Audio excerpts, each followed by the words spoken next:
Y vamos a abrir nuestras Biblias en esta mañana. Vamos al Evangelio de Marcos, como lo podrán ver en la pantalla, Marcos capítulo número 11. Hoy, en esta mañana, vamos a estar nosotros hablando de un evento muy importante y muy especial en la historia de nuestro Señor y Salvador Jesús. Fue un acontecimiento que ocurrió en un día domingo como hoy. Y es un evento que en realidad había iniciado 500 años antes. En otras palabras, es el capítulo de una película que había iniciado 5 siglos antes y que ahora llegaba a su cumplimiento. El profeta de Dios, Zacarías, en el libro de Zacarías, capítulo 9, verso 9, había profetizado. Amén. Y como los santos hombres de Dios hablaron siendo inspirados por el Espíritu Santo, y porque tenemos la palabra profética más segura, a la cual hacemos bien en estar atentos como una antorcha que alumbra en lugar oscuro, había llegado el cumplimiento. Y ahora estamos viendo el capítulo final de esa película gloriosa en la profecía bíblica. Y dice la palabra de Dios de la siguiente manera. Vamos a dar lectura, lo tenemos en la pantalla. Dice, cuando se acercaba a Jerusalén, dice, junto a Betfagé y a Betania, frente al monte de los olivos, dice ahí que Jesús envió a 2 de sus discípulos. Verso 2. Y les dijo, id a la aldea que está enfrente de vosotros, y luego que entréis en ella, dice, hallaréis a un pollino atado, en el cual ningún hombre ha montado. Desatadlo y traedlo. Y si alguien os dijere, ¿por qué hacéis eso? Decid que el Señor lo necesita y que luego lo devolverá. Fueron y hallaron al pollino atado afuera a la puerta, en el recodo del camino, y lo desataron. Y uno de los que estaban ahí les dijeron, ¿qué hacéis? Desatad el pollino. Ellos entonces le dijeron como Jesús había mandado, y los dejaron.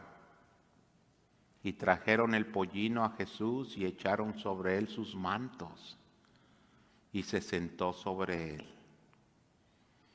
También muchos tendían sus mantos por el camino, y otros cortaban ramas de los árboles y las tendían por el camino.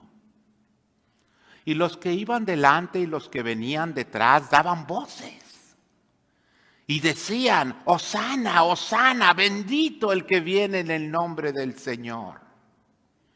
Bendito el Rey de nuestro Padre David, que viene, Hosana, Hosana en las alturas.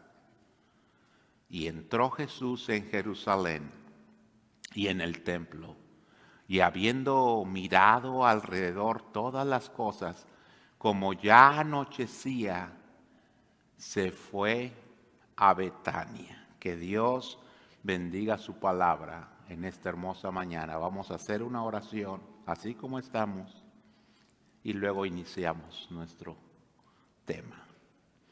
Señor, gracias, porque hoy en este domingo, Señor, recordamos aquel domingo glorioso, Padre, de la entrada triunfal, como se le ha llamado, de nuestro Rey, de nuestro Señor a Jerusalén. Prepara nuestros corazones, prepara nuestras mentes, Señor, en esta mañana, y que todos estemos concentrados en tu palabra. En el nombre de Jesús. Amén y amén. Muy bien, pues en esta mañana quiero hablar de 3 puntos principales referentes a esta narración bíblica que nos presenta la palabra de Dios. En primer lugar, yo quiero hablar de la multitud que estaba alrededor de Jesús aquel domingo de Palmas.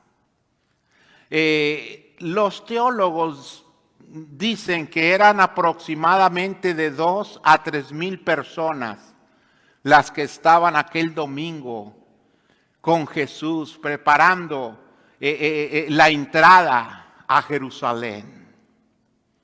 Y era una audiencia muy especial.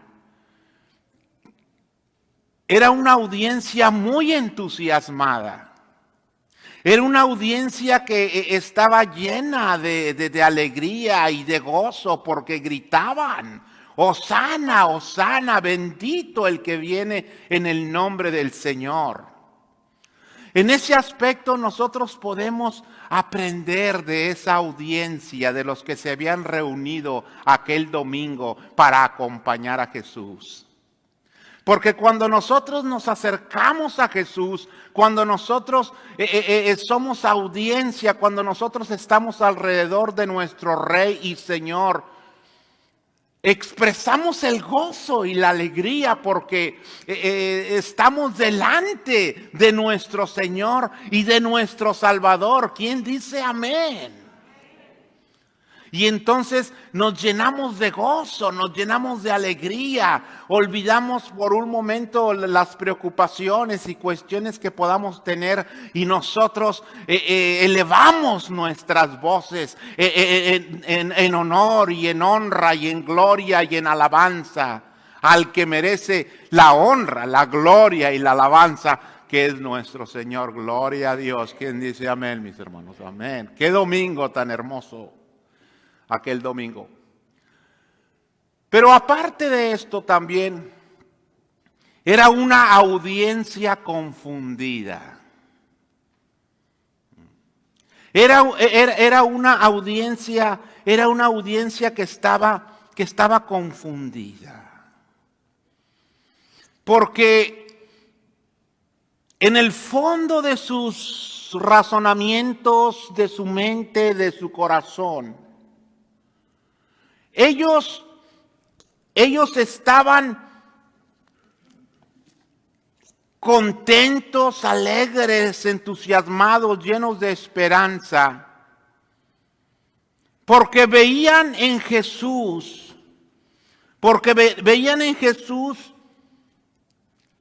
lo que ellos ansiosamente por siglos habían estado esperando.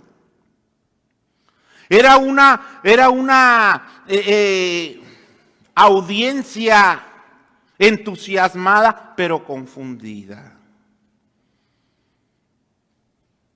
Y estaba confundida porque naturalmente no lograban entender el propósito central de ese Rey y de ese Señor.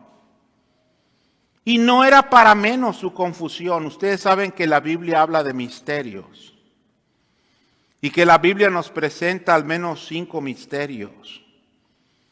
El misterio del cuerpo de Cristo. Es decir, el misterio de la iglesia, de la que habla el apóstol Pablo en los Efesios. La Biblia nos habla del misterio de la inmortalidad, 1 Corintios capítulo 15, versos 51 al 53. La Biblia también nos habla del misterio de la incredulidad de Israel, Romanos capítulo 11, verso 25. Pero también la Biblia nos habla del misterio del reino de Cristo. Aquella multitud entusiasmada, llena de esperanza y llena de alegría, era también una multitud, una audiencia confundida. Porque los judíos esperaban un Mesías, un enviado de Dios. Los judíos esperaban un líder militar. Ellos esperaban un líder político que los rescataría de la opresión de otras naciones. Y naturalmente esperaban el Mesías que se sentaría en el trono de David en Jerusalén, un trono material, un trono físico, un rey material, terrenal, de cuyo trono él gobernaría todas las naciones del mundo. Eso era lo que ellos esperaban aquel día. Era una confusión entusiasmada, llena de esperanza, pero confundidos. Y podemos nosotros también ser una audiencia contenta, alegre, motivada, pero confundida. Y hemos de pedirle a Dios que Dios nos dé iluminación, que Dios nos dé revelación, que Dios nos dé entendimiento para poder entender cuál es su propósito, cuál es la misión que tenemos en el reino, por qué existimos. Debemos pedirle a Dios iluminación, sabiduría, pero no sabiduría animal, terrenal, diabólica, sino sabiduría que viene de lo alto. Señor, quita mi confusión, aclara mi mente, aclara mi entendimiento, Señor, y ayúdame, Señor, a estar entusiasmado, estar lleno de esperanza, pero estar en mi mente claro de lo que hago, mi Dios, porque Dios no es un Dios de confusión, sino de gozo, de paz en el Espíritu. Gloria a su nombre. Bueno, eso era aquella multitud, aquella gente que estaba ahí. Ellos gritaban, pero en su fondo lo veían como un rey, como un general que iba a venir a levantar su armada, su ejército, e iban a ir a luchar contra el imperio romano y exterminarlo. Pero también encontramos nosotros, aquí en la narración de la entrada triunfal de Cristo en Jerusalén, también encontramos nosotros que ellos están diciendo ahí aquellas palabras de alabanza que leímos nosotros, cuando decían, Hosana, dice, y los que iban delante y los que venían detrás daban voces diciendo, Hosana. Bendito el que viene en el nombre del Señor. Bendito el reino de nuestro Padre David que viene. Bendito el reino. Pero por siglos ellos habían estado pensando que ese reino que los profetas anunciaban iba a ser un reino terrenal. Nosotros encontramos en la palabra de Dios, en Juan capítulo 18, verso 33 al 35, cuando Pilato interroga a Jesús antes de su muerte. Lo cual habría de pasar, estamos en el domingo de Palmas, pasaría lunes, martes, miércoles y jueves. Ahí estaría Pilato interrogando a Jesús. Y Pilato le dice, vamos a leer ahí, mis hermanos. Ahí está Juan capítulo 18, en los versos 33 al 36. Vean ustedes esas palabras, mis hermanos. Ahora Jesús ante Pilato. Dice la palabra de Dios así, de la siguiente manera. Dice, entonces Pilato, Juan capítulo 18, verso 33, gracias a mis hermanos de tecnología, ¿verdad? Van a ir aprendiendo, amén. Porque el pastor a veces no les manda todos los textos que va a decir en su sermón. Amén. Quisiera hacerlo, hermano Efraín, pero a veces preparamos el sermón y llegan, amén, nueva revelación, amén, mis hermanos. Pero le pido paciencia a mi grupo de tecnología. Dice Juan 18, 33. Entonces Pilato volvió a entrar en el pretorio y llamó a Jesús y le dijo, ¿eres tú el rey de los judíos? Jesús le respondió, ¿dices tú esto por ti mismo o te lo han dicho otros de mí? Pilato le respondió, ¿soy yo acaso judío? Tu nación y los principales sacerdotes te han entregado a mí. ¿Qué has hecho? Respondió Jesús, mi reino no es de este mundo. Si mi reino fuera de este mundo, mis servidores pelearían para que yo no fuera entregado a los judíos. Pero mi reino no es de aquí. Lo que aquella multitud entusiasmada, llena de alegría y esperanza, confundían, era la naturaleza del reino, la naturaleza de ese rey. Y aquí Jesús le dice claramente, aclara, porque aún Pilato estaba confundido. Y le dice a Pilato, no, Pilato, mi reino no es de este mundo, porque la naturaleza del reino de nuestro Señor Jesús es espiritual, no es material, no es terrenal, no es geográfica, no es territorial. No, la naturaleza del reino de Cristo es que es un reino espiritual. Es un reino espiritual. Entonces, en Marcos 11, en la narración de aquel evento, cuando aquellas 2,000 o 3,000 personas están rodeando a Jesús,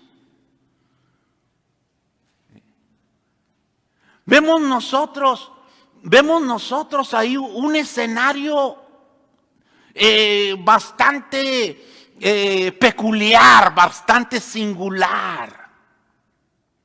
Porque está la gente gritando, Hosana, Hosana, el que viene en el nombre del Señor, y proclamando a Jesús como rey. Pero en sus mentes tenían ese pensamiento, pero no era esa clase de rey que ellos esperaban. El reino de nuestro Señor Jesús, como lo dije, es espiritual. Y es interesante entender este concepto, mis hermanos. Es interesante. Bueno, se esperaba que un reino tuviera una armada, un ejército poderoso, porque no puede haber reino si no hay un ejército poderoso. Los grandes reinos mundiales se han establecido porque han tenido armadas, han tenido todo su poder militar y sus armas, pero de una manera impresionante, ¿cierto? Desde los antiguos imperios, reinos, ¿sí? Asiria, el reino egipcio. Ustedes recuerdan rápidamente cuando Faraón, el rey de Egipto, salió en contra del pueblo de Israel, que llevaban todas sus caballerías y soldados, toda su armada. Era el reino que gobernó al mundo porque tenía un ejército de armas poderoso. Roma lo mismo, Grecia lo mismo, los medos y los persas los mismos, llegaron a la cumbre del poder y a controlar el mundo gracias a las armas y a sus soldados sangrientos y desalmados, que llegaban a territorios extranjeros, destruían, mataban, robaban, saqueaban y oprimían a los pueblos conquistados. Sí, vean ustedes, pero este reino, la naturaleza de este reino, de ese rey que está siendo proclamado y que está haciendo su entrada triunfal a Jerusalén, no es de esa clase, no es esa clase de reyes. No, este reino va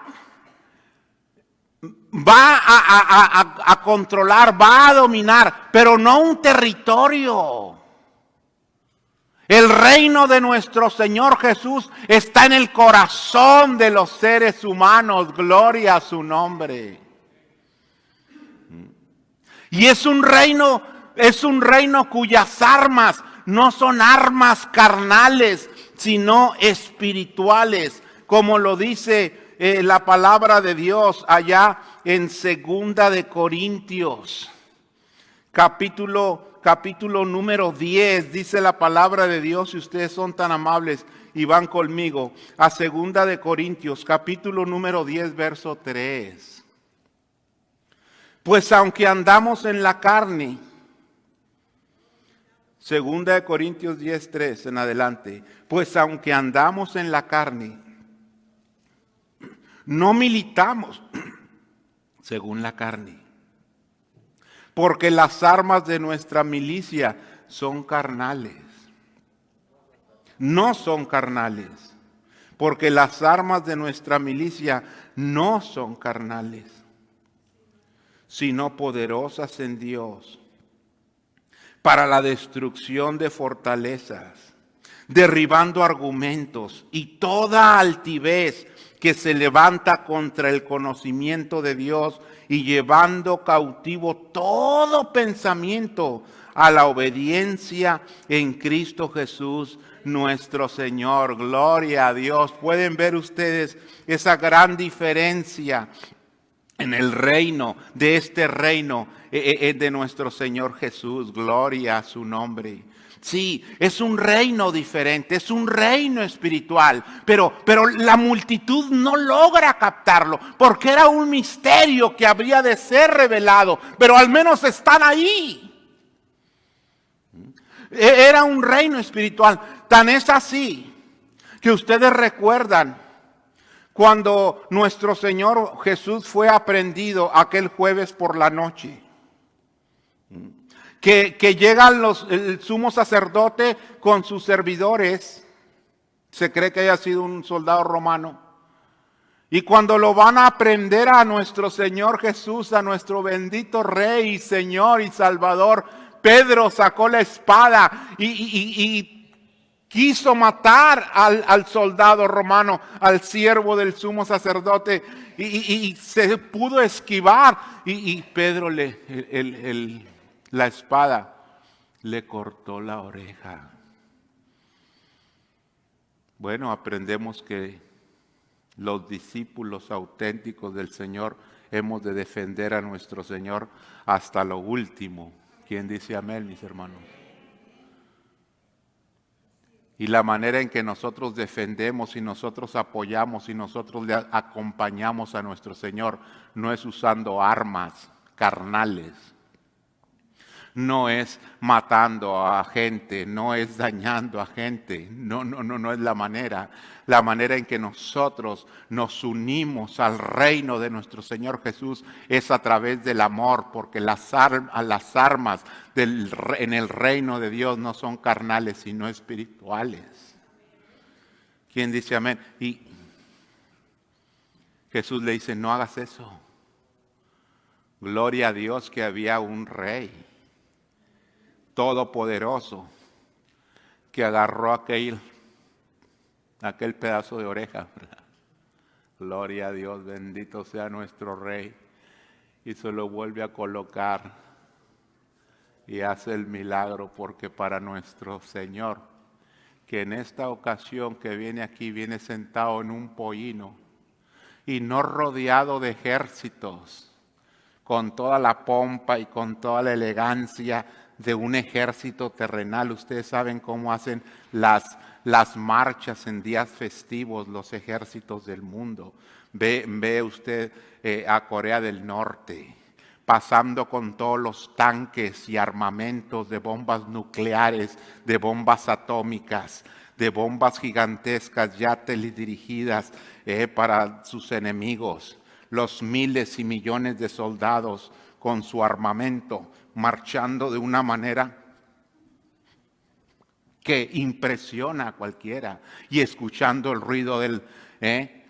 No, nuestro Señor Jesús no entra a Jerusalén en un carro blindado, no entra rodeado de guardaespaldas y ejércitos, no entra a Jerusalén rodeados de millones de soldados con armamento. Es gente del pueblo, está rodeado de pescadores, sus mantos. Pude encontrar ese dibujo, pero no se acerca a la realidad. Ahí se ve muy elegante la gente. Sus ropas ahí se ven muy limpias. Nuestro Señor Jesús se ve bien afeitadito y bien peinadito. Y las mujeres se ven, haz de cuenta que se hicieron el make-up antes de ir al evento. No, nos da una idea. Pero en realidad, y ropas de colores, esas ropas de colores la usaba la gente rica. Los mantos judíos de la gente regular eran blancos o eran el color beige o color... Se ven limpios, se ven bañados, pero en aquella ocasión aquella gente que rodeaba a nuestro Señor Jesús era gente que había venido de estar pescando todo el día y toda la noche. Sus mantos todavía olían a pescado, olían a mar, olían a humedad. Los que estaban ahí eran pastores. Olían a establo, olían a ovejas, olían al campo, con sus mantos sudados. No se habían ido a bañar para venir a acompañar al rey, al Señor en su entrada a Jerusalén. Eran pescadores, eran pastores, eran campesinos, era gente del pueblo, era gente humilde, porque no fue la gente rica y pudiente la que acompañó a Jesús en su entrada triunfal a Jerusalén. No ponían sus mantos púrpuras, porque dice que la púrpura era aquella tela que hacían los mantos, pero era una tela muy costosa, exclusiva para la gente de la realeza. Ponían en el camino sus mantos, pero no eran alfombras rojas, eran mantos ya usados, sucios, que ya olían un poquito mal, pero lo hacían con todo el honor y todo el respeto, y ponían a disposición de nuestro Rey y Señor lo que ellos tenían, porque Dios no te está pidiendo que tú le ofrendes, que tú dispongas para Él lo que no tienes. Él te está pidiendo que pongas lo que esté en tu corazón hacerlo, pero que lo hagas con amor, que lo hagas entendiendo que lo estás haciendo en gratitud y en amor, en servicio a ese gran Dios y Señor. No vamos, la gente no tiene para aventarle rosas en el camino, sino que los niños y adultos van y cortan ramas de los árboles y palmas y las ponen en el camino en aquel día. Y Jesús no va montado en un corcel blanco como los reyes terrenales, mis hermanos, con sus vestimentas y sus pompas y en sus corceles. Qué bonito, ¿verdad? Como los corceles, no. Va sentado en un pollino. No va en un caballo, en un stallion árabe, pura sangre, de paso fino.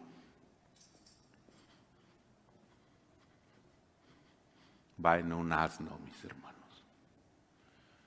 Eso nos habla a nosotros de la naturaleza del reino. No va rodeado de ejércitos.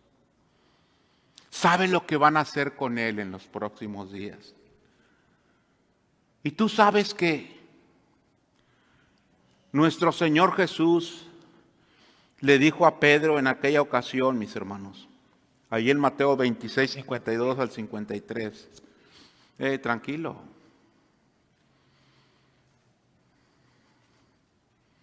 Si yo quisiera, le pediría al Padre y el Padre me enviaría 12 legiones de ángeles para que pelearan por mí. Y tú sabes que una legión de ángeles, una legión, era una unidad militar romana que se componía en tiempos de Jesús, en el tiempo imperial, de 6,000 soldados y 120 caballerías. Eso era una legión. Cristo le está diciendo a Pedro, tranquilo, guarda tu espada. Nuestras armas no son carnales, sino espirituales. Si yo quisiera luchar físicamente contra el imperio romano, contra Pilato y con todo el mundo, yo pudiera hacerlo, porque en esta misma hora yo le pido a mi Padre y mi Padre me manda no una legión, 12 legiones. Y no de hombres, de ángeles. Y 12 legiones, mis hermanos, serían 72,000, 12 legiones de ángeles, serían 72,000 ángeles.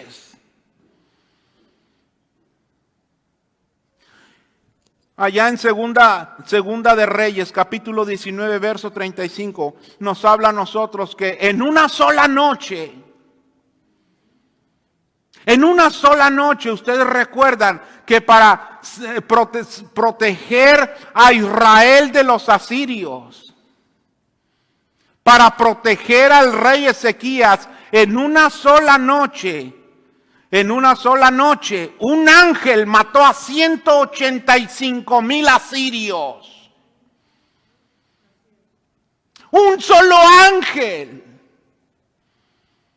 Un solo ángel de Dios pudo acabar con 185,000 asirios.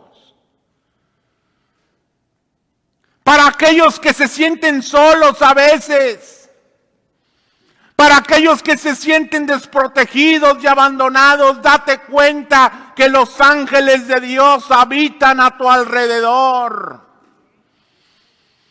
Y tenemos muchos testimonios de que los ángeles de Dios sí protegen a sus hijos. ¿Quién dice amén, mis hermanos? Hermana Mercy tiene un testimonio glorioso y yo sé que hay muchos que pudieran decir, yo sentí la presencia de los ángeles de Dios. Hoy nos va a dar un testimonio, mi hermana Mercy. Un solo ángel en una sola noche. Y esos son los ángeles que Dios te dice, hijo mío, si tú te acercas a mí, si tú me sirves, si tú vienes, si Si tú me buscas, tengo legiones de ángeles que pueden proteger a tu matrimonio, a tus hijos, a tu familia, tus finanzas, tu salud, todo lo que puede proteger tu alma. Tengo legiones disponibles. Tan solamente búscame, acércate, sírveme. Y dice el Señor, están dispuestas para ti. Y entonces, si nosotros nos damos cuenta, 12 legiones serían 72,000 ángeles. Si un solo ángel mató en una noche a 185,000 asirios, imagínate cuántos muertos qué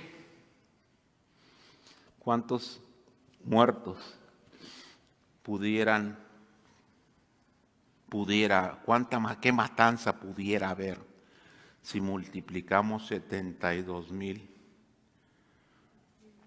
por 185,000.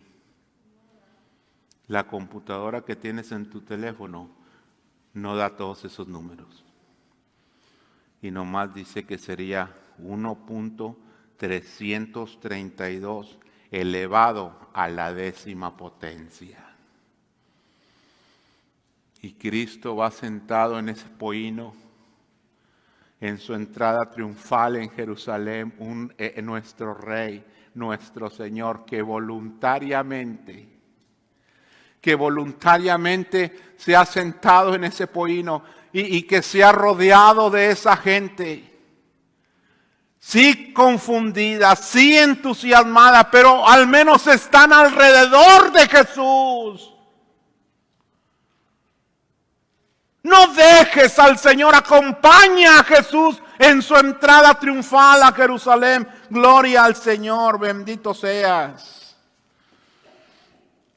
Este reino, mis hermanos, había sido un reino profetizado, porque dice la palabra de Dios en Daniel 2:44, que también habla del reino.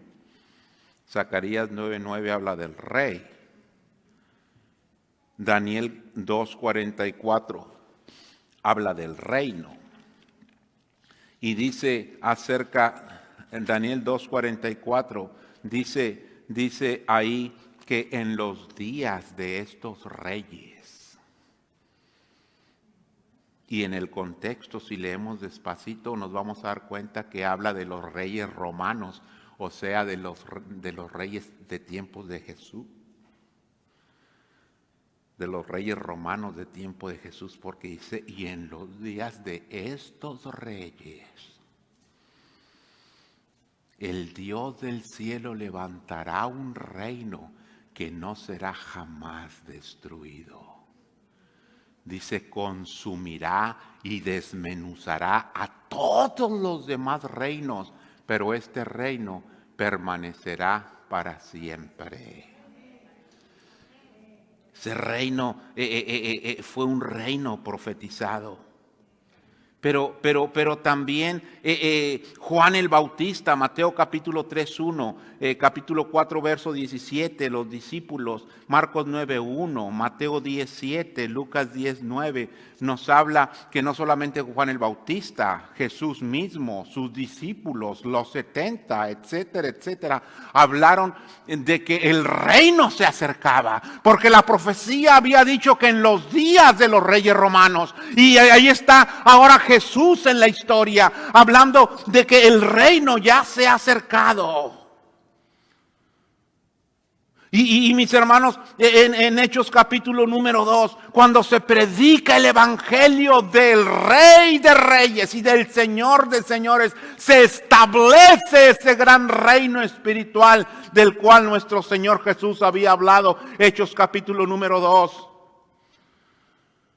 Y en Colosenses capítulo 1, verso 13, Apocalipsis 1, 9, Hebreos 12, 28, Colosenses 4, 11, Primera de Tesalonicenses 2, 12, habla la palabra de Dios del reino como algo que ya estaba establecido. Gloria a Dios.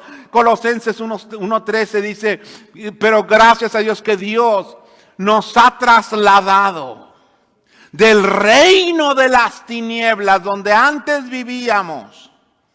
¿Te acuerdas de ese reino oscuro, terrible? Del reino de las tinieblas. Y nos ha trasladado al reino de su amado Hijo. Gloria a Dios. Son las 8:14. 11:14. Quisiera que fueran las 8:14 para seguirles predicando. Amén. El reino se estableció de nuestro Señor Jesús. Gloria a Dios. Y ahí está nuestro Señor Jesús entrando y la gente diciendo, vamos a continuar, mis hermanos, hablando acerca de esto. Bendito el reino de nuestro Padre David que viene. Hosana en las alturas. Y entró Jesús en Jerusalén y en el templo, y habiendo mirado alrededor todas las cosas, como ya anochecía, se fue a Betania. Gloria a Dios. Qué hermoso nuestro Rey, nuestro Señor. Y qué diferente a los reinos materiales. Amén. Los reyes son millonarios y ricos.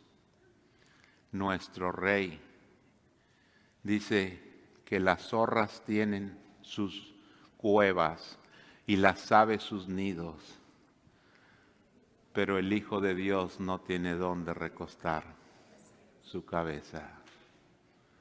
Los reyes de este mundo son de linaje real, de linaje terrenal, que nacen en cunas de oro y en palacios. Nuestro Rey nació en un establo, en un pesebre, rodeado de animalitos. Los reyes de este mundo tienen sus conquistas y sus victorias a través de las armas, del derramamiento de la sangre y del llanto de la gente.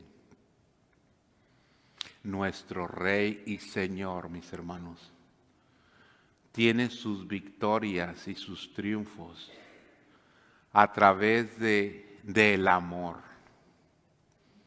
Porque de tal manera amó Dios al mundo. Ese es nuestro Señor y nuestro Rey. Gloria a su nombre. Y vamos a cantar un